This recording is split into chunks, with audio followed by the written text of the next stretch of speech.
I see bright, sunshiny faces in spite of the weather outside.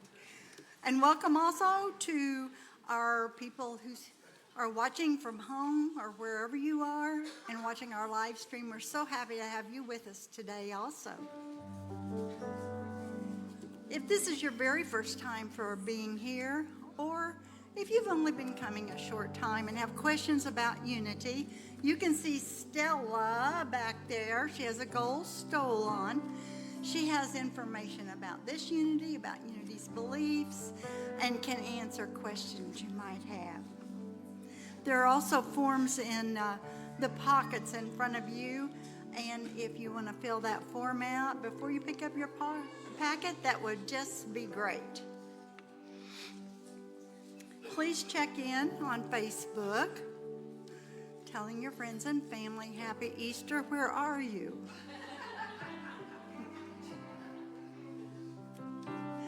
I know I will be asked, we will all be asked, how we did yesterday. And these are rough figures, believe me. But I believe that our income before expenses is going to be in the neighborhood of $12,000.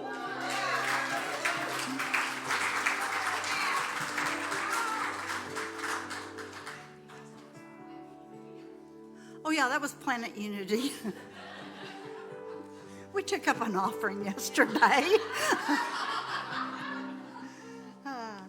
Today's beautiful flowers are provided by Steve and Linda Kittle in honor of Sue.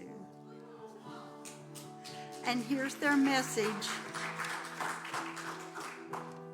Sue, thank you. Sue, we are so happy for this opportunity to express our gratitude for your years of loving service to Unity of Springfield and for your presence in our lives. Thank you for being an insightful mentor who has consistently encouraged us to step beyond our comfort zones and rise up to the call of service. Thank you for being a compassionate leader, not only guiding us to fully embrace and live Unity principles with faith and confidence, but also embodying those principles in every aspect of your life. Finally, thank you for being an endearing friend, always present in our darkest moments and our most joyful times. Congratulations on your well-deserved retirement. We love you.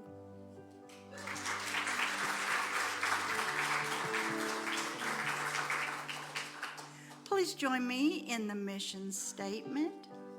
The words are on the screen.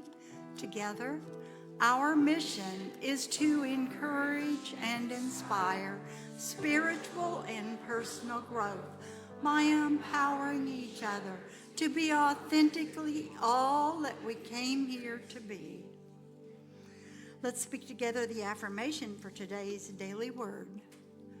This is a resurrection day. I am resurrected in mind and body. This is a day of resurrection. The power of God moves through me as a realization that I am an eternal being. God's Spirit at the core of my being enlivens me. My thoughts and words proclaim what is true about me. I am resurrected in mind and body. This day is a resurrection. The love of God expressed in my relationships has the power to lift me and others to a higher level of kindness. I relate to others and they relate to me with compassion. This is a day of resurrection. The wisdom of God acts through me, reviving my commitment to pursue my hopes and dreams. I have enthusiasm for life and for doing what adds meaning and purpose to living every day as a child of God. The scripture for today is John 11:25. Together, I am the resurrection and the life. And let's repeat the affirmation. This is a resurrection day. I am resurrected in mind and body. As Sue comes up to ring the prayer bowl, please hold the following people in prayer for their highest good: Jim, G, Steve, Carolyn, Peggy, Ron, Robert, Bob, Joel, Rick and Lori, Michelle, Gage, Shina, Mitchell, Rita, Jeannie Ann, Susan, and anyone that you would like to include in our prayers this morning. Let's sing our thoughts or prayers.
As the sounds and vibrations coming from our prayer bowl fill the sanctuary, allow them to be absorbed into your mind, body, and soul.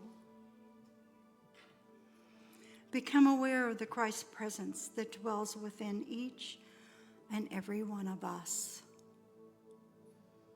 Take a deep breath, visualizing your connection with Spirit. Send and receive hope, peace, and love to all people around you, and reaching out to every person on this earth. Center your mind to this very room as we begin to relax our minds and bodies, centering for prayer and meditation. Beginning at the crown of your head, release tension in your mind and body. Relax. Follow your focus to your forehead, eyes, ears, lips, tongue, and jaw. Breathe in and exhale.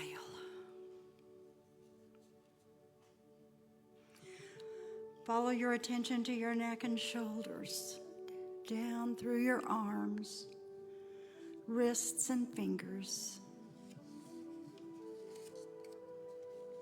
Intentionally relaxing as you go. Move down through your spine and lower back, your thighs, calves, ankles, feet and toes, reminding yourself to let go. Take a deep breath in, hold, and exhale. We surround and affirm the highest and best for the names on the prayer list, for healing, prosperity, guidance, safety, and peace of mind. We embrace these prayers for ourselves and our families and friends, and out to every person. We do surround this world and our country, our personal friends and family, with love, light, and joy. We support diversity, equity, and inclusion for all. We support peace and harmony in the Middle East, Ukraine, Africa, Asia, and South America. We visualize food, health care, and shelter for those in need here and around the world.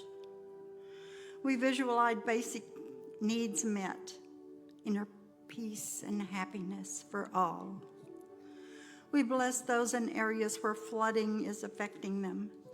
May they receive any and all the help to return them to a normality of life.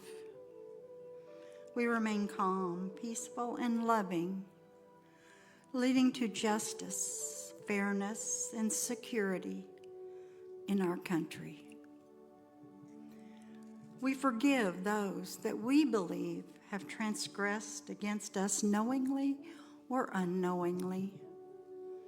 We forgive ourselves for any regrets of our own. We clear any blocks to our well-being, our minds, or to the flow of love and prosperity for ourselves, our families, and anyone or thing that we may hold in judgment or resentment. We are assured by the words of Jesus that we are loved. We are whole, perfect, and complete, just as we are. We choose to love ourselves and know that we are worthy of all good. We choose to bless others with our love and our light as we spread gratitude for life, health, abundance, loving relationships, harmony, and inner peace. We choose to contribute from a loving heart to a consciousness of caring for our Mother Earth. The power of God moves through us to remind we are eternal beings. Our thoughts and words proclaim only positive truth. The love of God reminds us to be kind and compassionate. The wisdom of God acts through us, reviving our commitment to pursue our hopes and our dreams. How can we express our enthusiasm for life? By living every day as a child of God in the silence.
Thank you, Mitch.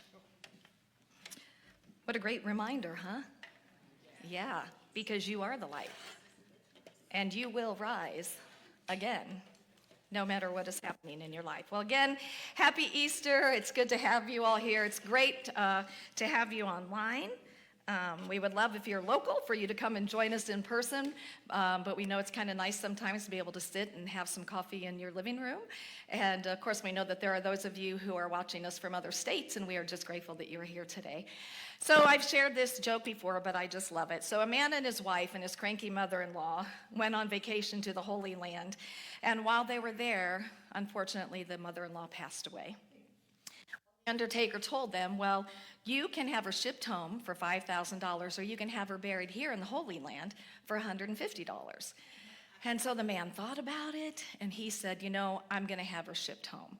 And the undertaker was shocked And he said, you're going to pay $5,000 to have her shipped home when it was so wonderful for her to be buried here in the Holy Land?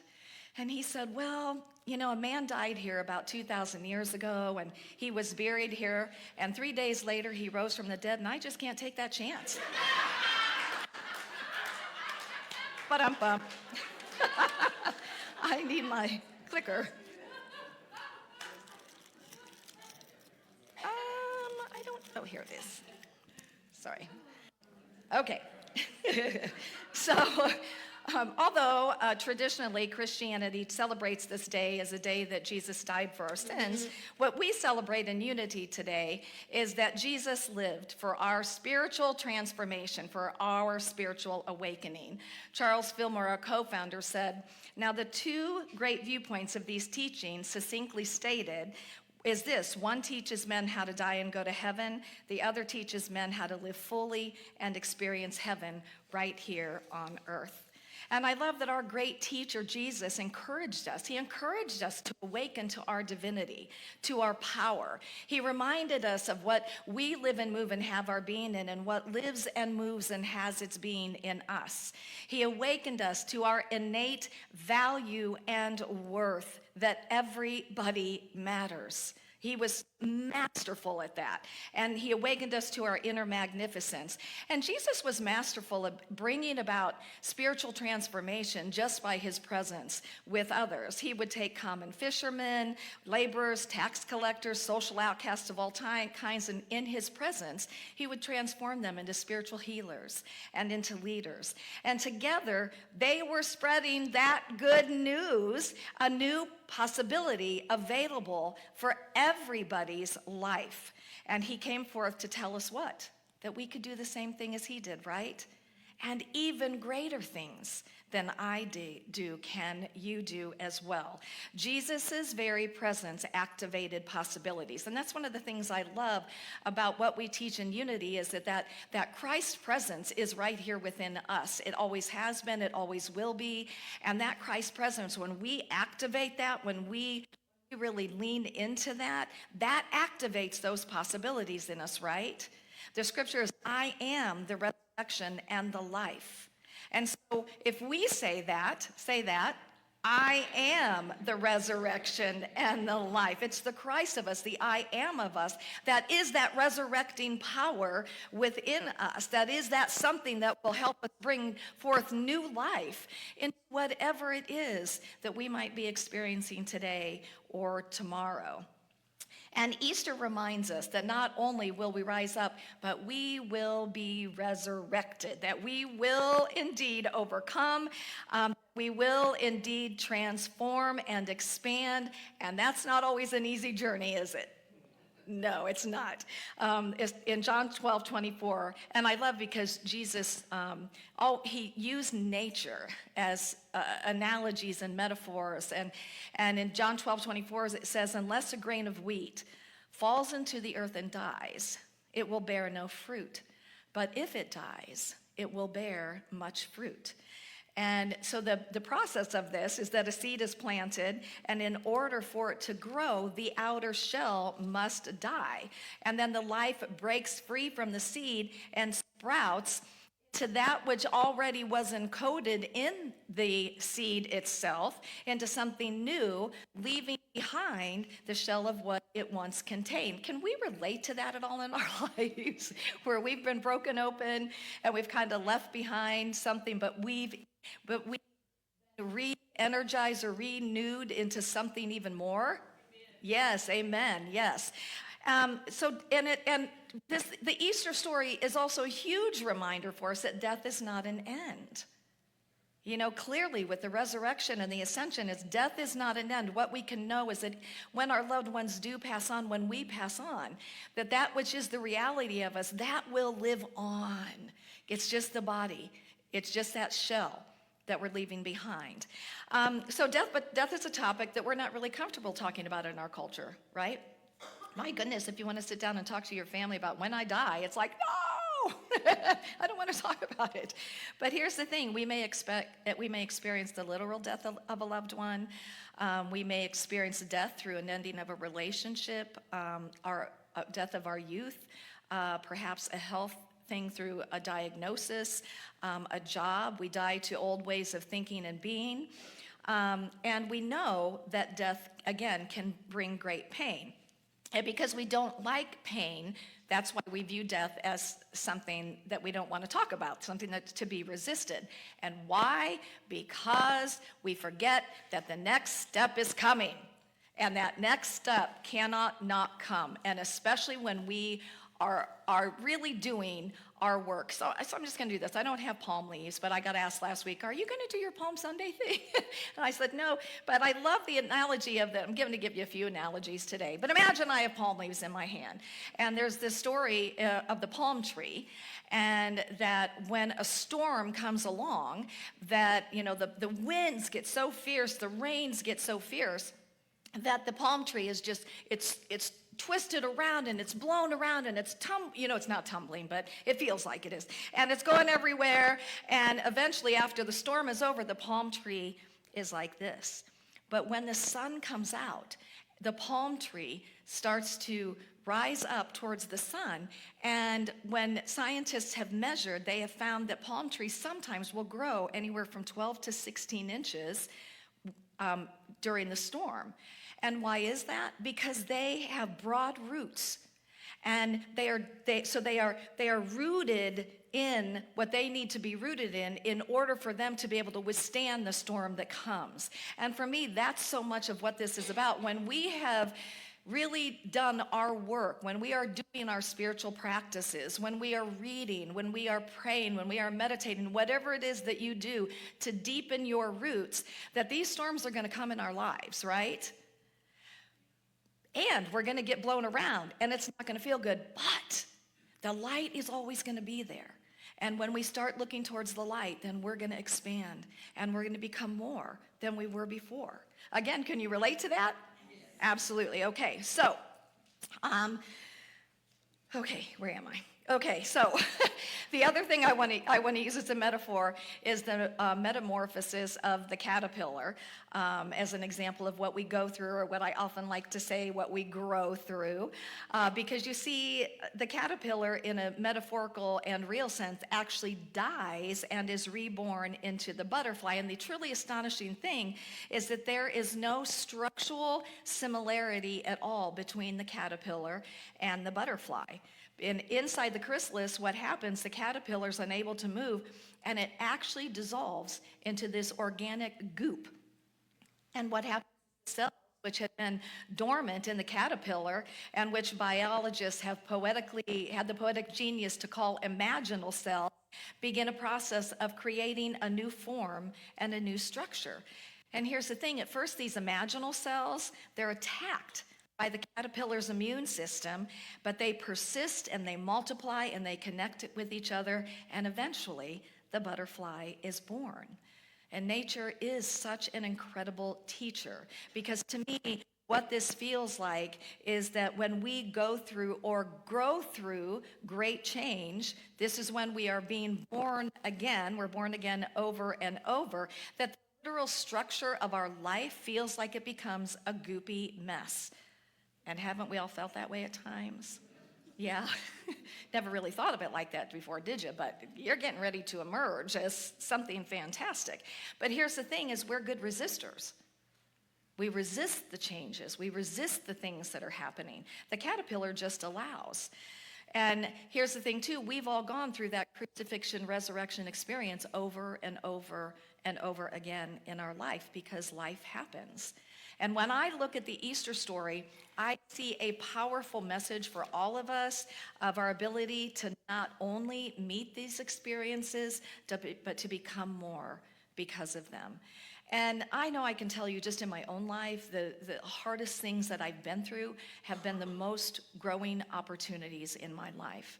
And they have truly helped me to shed some of my old shells of past things that weren't true about myself, and helped me to emerge into the person that I am today.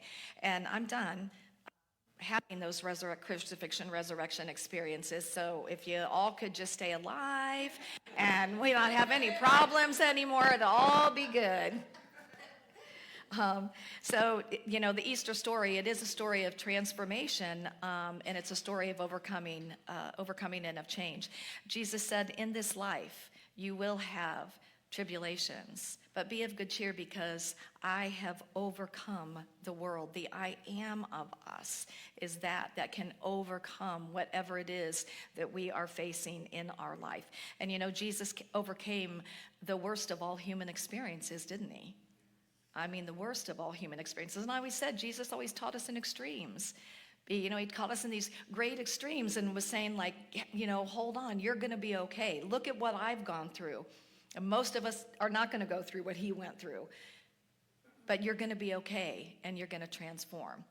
So when I was looking at, what to talk about today, I keep coming back to this because this to me is so much of what the Easter story is about. So we're going to look at the Easter story and how Jesus' journey to the cross and how this relates to our life.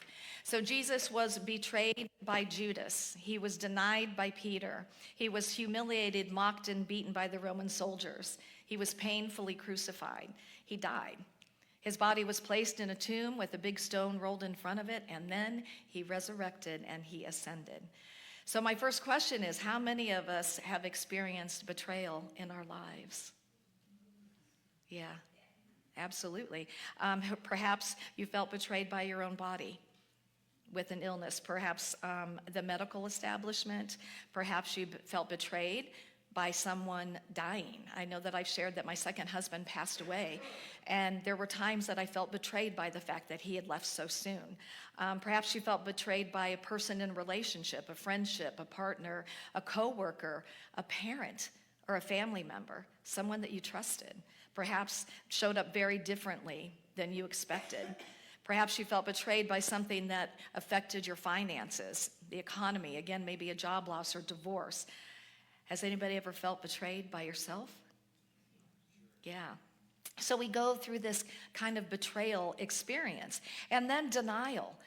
And I don't know about you, but I know when big changes occur in my life that I don't want, I want to deny that they're happening. This can't be happening. This can't be real.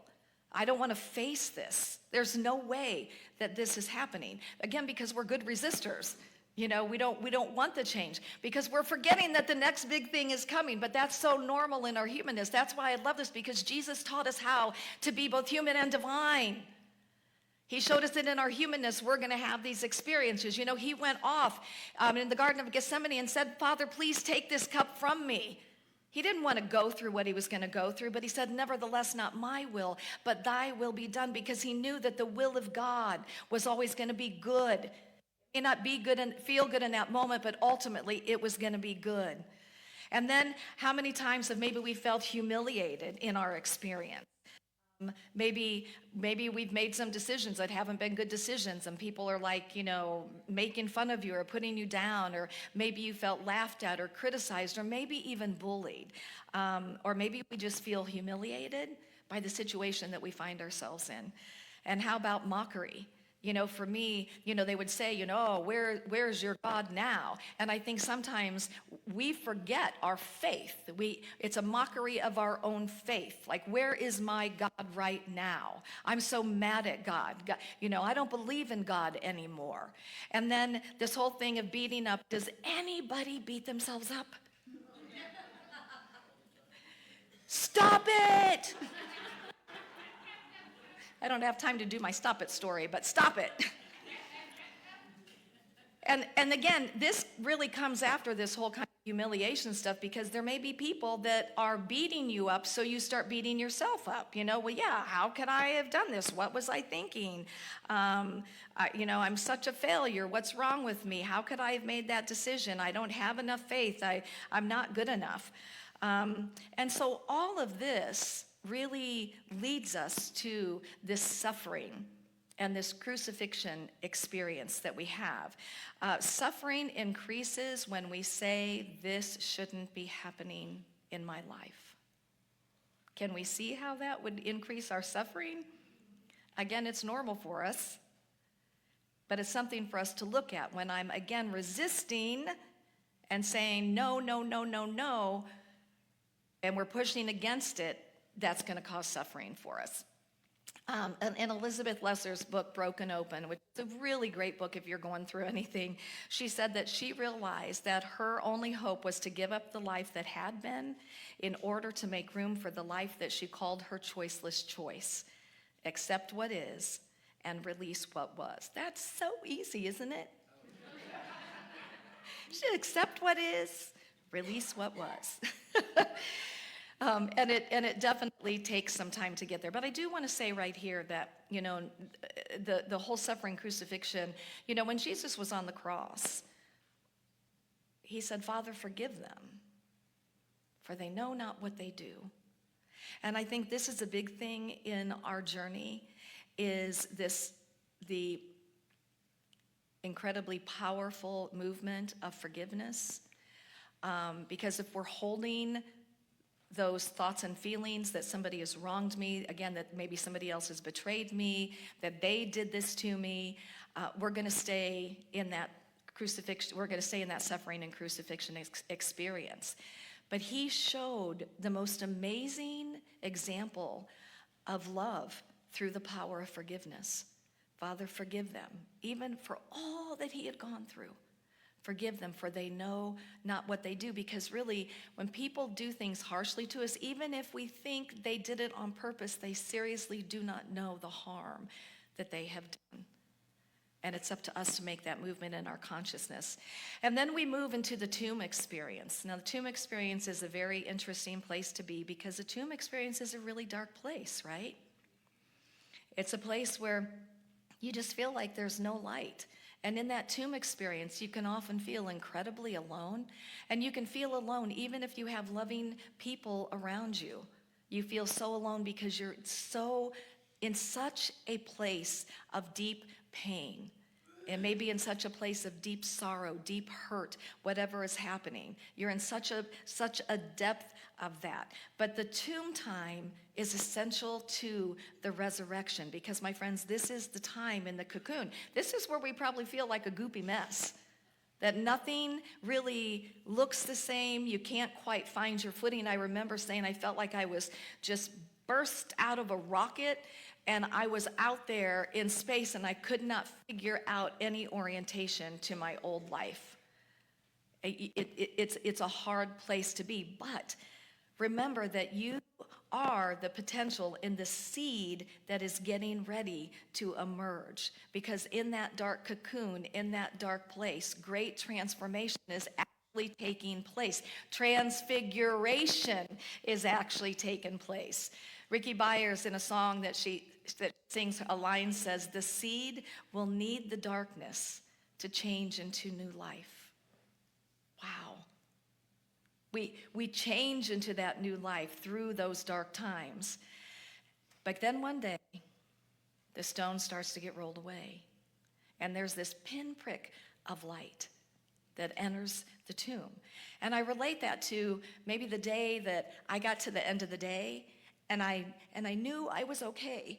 I was okay that day, that I didn't maybe cry that day, or I didn't feel the heaviness of the burden of that loss. And so that pinprick of light is that moment when, as the caterpillar is emerging, turning into the butterfly, and it's starting to come out slowly of its cocoon. And then the stone slowly gets rolled away. And just like the butterfly, it has to go through that process of being squeezed through that cocoon in order for it to be able to spread its wings and fly. And so that tomb experience may be that stone gets rolled away kind of slowly, but it's okay because it needs to roll away slowly. And every day we feel better and better, and every day there's more light, and every day there's more hope, and every day you maybe laugh a little more. You maybe have a little bit more joy in your life. And then one day you walk out. You walk out of that and you realize, I have been transformed. I have been changed. I have been resurrected. And I want to tell you about resurrection. So when we pray to be healed, oftentimes we pray to be restored to what we were, right? That's what we think. We want to be restored to what we were. But resurrection, my friends, resurrection is different, because resurrection is not about moving us back to where we were. Resurrection is about taking us to a place that we've never been before. Resurrection is where we move from this level of life, and at this moment, we now have moved to a higher level of life. We have emerged as something that we weren't before. And can we relate to that? As we have gone through these experiences in our lives, that when we come out of that tomb experience, and we have finally been able to let go of what was, we're standing into the newness of the life, that we are different because we have been resurrected. Elizabeth Lesser in her book says, crucifixion, resurrection, rebirth process, the hero's journey, the dark night of the soul. These are all names for the times that we surrender to great difficulty. Allowing the pain to break us open, and then being reborn stronger, wiser, and kinder. And here's the thing I can tell you, is that do I wish I'd never gone through that experience of losing my second husband? Yeah, it's a hard experience to go through. But the thing about it is that it helps us to become helpful to others who are going through the same thing that we went through, right? And I was so grateful for the people who had gone through it before me, who could be that light for me, that could say, I know it's hard now. I know it really sucks right now. I know you feel like you're never going to come out of this pain, but I'm here as evidence that you will be okay again. I'm here as evidence that, and I'm here just to hug you and to love you and to be with you through. And that's the thing about we're being reborn stronger, wiser, and kinder, because we can be with those now who have gone through the same experience. And she said, when we descend all the way down to the bottom of a loss and dwell patiently with an open heart in the darkness and pain, we can bring back up with us the sweetness of life and the exhilaration of inner growth. When there is nothing left to lose, that, my friend, we find the true self. So we look to Jesus as a model for how to resurrect from our own crucifixion experience. And here's the thing about the Easter story. The Easter story is a reminder that no matter what seems to happen to us, that it does not have the final word. So if you are going through something today, if you find yourself going through something later in life, I want to encourage you to take this story and to remember this story and to know that no matter what is going on in your life, that you will get through it. And you will not only get through it, but you will grow through it, and you will become an even more enlightened version of the person that you are today. And that is the absolute promise of what the resurrection story is about. So I just want to say to each and every one of you, happy Easter. I hope that you have a beautiful day today, whether you have to get in a kayak or canoe later on today, that it may happen, but we're all going through this together. And I do want to say here too that in the changes that are happening in our ministry in about 3 or 4 weeks, that it's the same for the ministry, that this collective energy is so beautiful and so strong that this ministry is going to come out in a new, resurrected, and beautiful way as Unity of Springfield, with a new leader that is going to be an amazing leader that's going to take this ministry to where you guys all want to go. And I'll be back anyway. So happy Easter. I love you.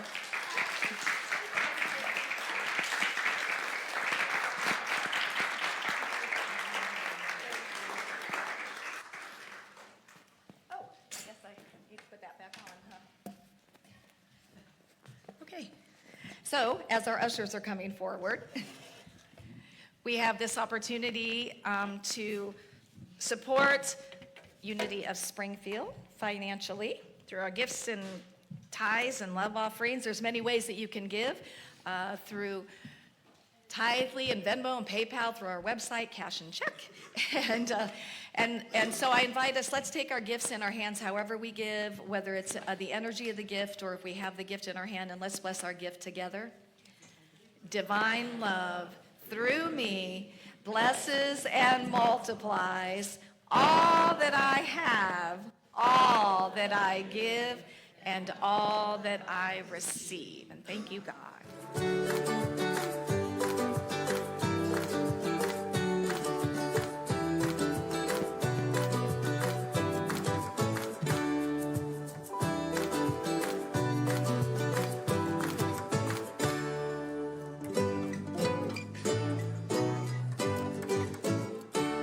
Favorite part where everyone stands up here awkwardly while I take my time reading the announcements. So let's start. Who's having ham today? I'm having a lot of ham today. It's going to be a good ham day. Hopefully ham day. It's good. I like Easter. Meditation is tonight at 6 p.m. and it is open to everyone. And the Navigating Grief group meets the second and fourth Fridays at 6 p.m. It is open to anyone experiencing any type of grief. It will be held this Friday, the 25th, and we'll discuss debunking the myths about grief. I believe it was at the library last time, and it's back here at the church. Next Sunday, in the New Thought and World Religion class, adult education class, please join Jerry Sherman for The Shroud, The Resurrection, and A Course in Miracles. Class begins at 9:15 a.m. And our Spring Fashion Boutique is this Friday, the 25th, and Saturday, the 26th. The hours for the boutique are 5 to 7:30 on Friday, and Saturday morning, it is 8 a.m. until noon. If you have spring or summer clothes, shoes, or accessories you need to donate, we are still accepting your items. We will need volunteers to help set up around 1 p.m. on Friday, and we need volunteers to help pack up at Saturday afternoon. And on May the 4th, right after service, we will have our Friendship Sunday potluck and quarterly town hall meeting. Please sign up in the foyer with what food you plan to bring. Ooh, I like that. The expectation. Sign up. We're coming. Bring some food. Not please sign up or please put something down. Yeah, show up, people. Everyone is invited to join us for Sue's retirement party on May the 10th from 4 to 7 p.m. This will be a come-and-go event. Please RSVP by signing up in the foyer. And please save the dates. The Community Through Music is back this summer. Our host is Mr. John Ross. The last Saturday of each month, May through September, we have local artists performing from our outdoor stage, right, y'all? So bring a chair, join us for our first concert, which will be May 31st at 7 p.m. It's usually 2 or 3 artists doing a round robin sort of thing. Isn't that how it normally works, John?